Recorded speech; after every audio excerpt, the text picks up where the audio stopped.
everyone, this is Dr. Nerdy here and you guys are watching today blood-brain barrier.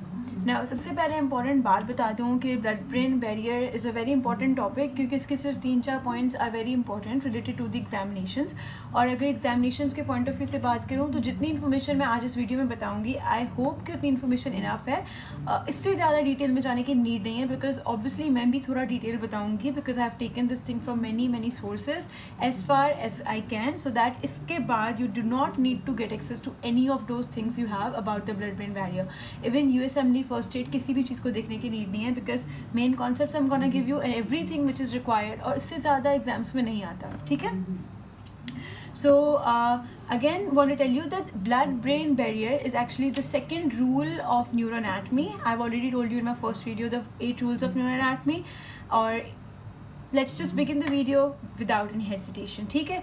अच्छा जी, अब blood brain barrier का हमने क्या करना है और कैसे होता है क्या होता है मैं पहले बहुत अच्छे से तुम लोगों को बता दूं कि सबसे पहले एक इम्पॉर्टेंट चीज़ ये पढ़नी है हमें कि 1882 में, ठीक है जी, 1882 में एक साइंटिस्ट था जिसका नाम था पॉल एहलीन. ठीक है.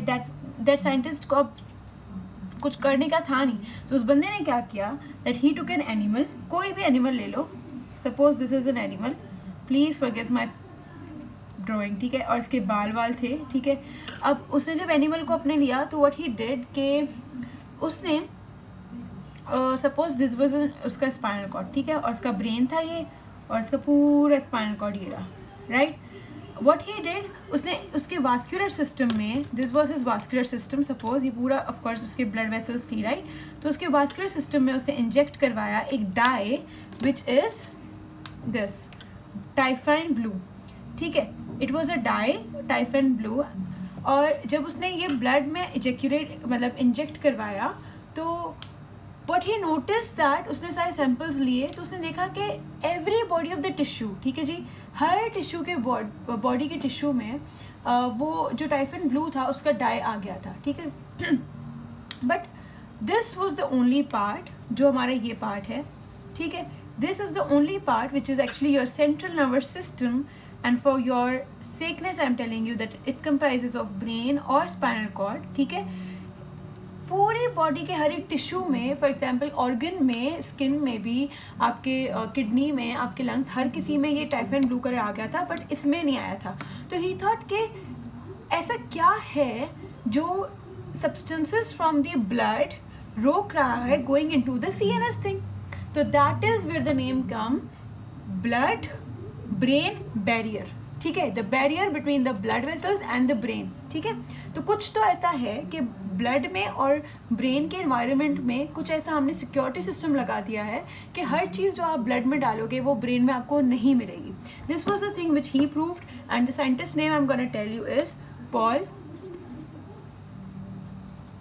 एहलीन समथिंग नाम है. अगर स्पेलिंग गलत निकले तो कमेंट मत करना प्लीज़. ठीक है.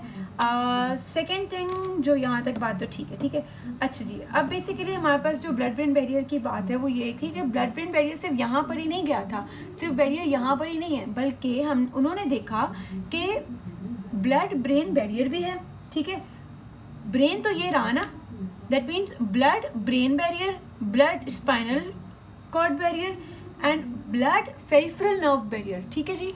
मतलब सिर्फ सेंट्रल नर्वस सिस्टम में नहीं बल्कि जो पेरिफेरल नर्वस सिस्टम में जो हमारे पास नर्व्स आती हैं ना, सेंसरी नर्व्स और मोटर नर्व्स जो इतनी बड़ी बड़ी होती है उसके अंदर हमारे पास पूरा कवरिंग होती है. जैसे अभी मैं पेरिफेरल नर्व्स के स्ट्रक्चर पे वीडियो बनाऊंगी तो उसका पूरा एक स्ट्रक्चर होता है कि एक बंडल होता है, फिर बंडल के अंदर तो उसने देखा कि इसकी लाइनिंग में भी हमारे पास टाइफाइन ब्लू कलर नहीं आ रहा था.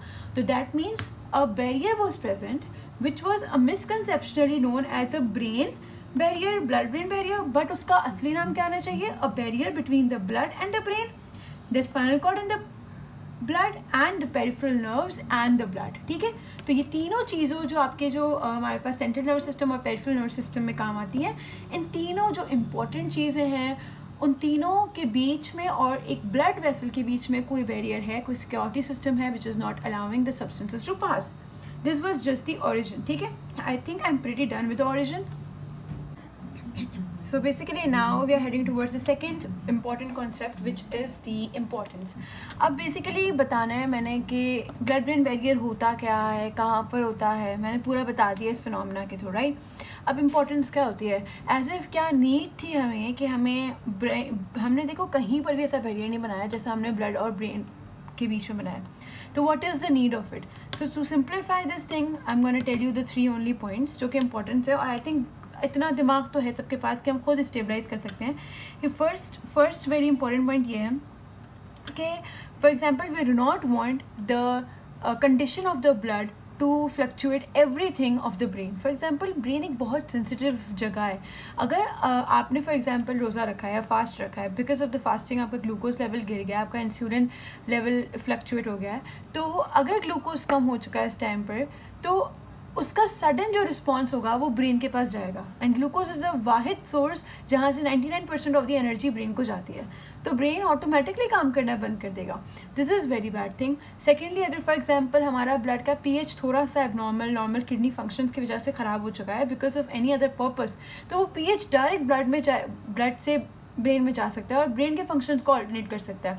सो एक्चुअली वी वांट कि हम जो ब्रेन का एनवायरनमेंट है और जो हमारे पास ब्लड वेसल्स हैं, इन दोनों एनवायरनमेंट्स को अलग अलग रखें और जो ब्रेन का एनवायरनमेंट है हम उसे स्टेबलाइज रखें.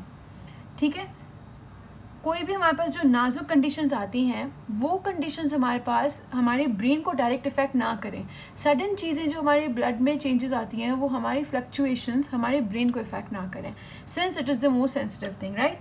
सेकेंड, हमारे पास इंपॉर्टेंस ये है कि but whatever drugs we use in our lives, बहुत सारे ड्रग्स होती हैं जो न्यूरोटॉक्सिक होती हैं.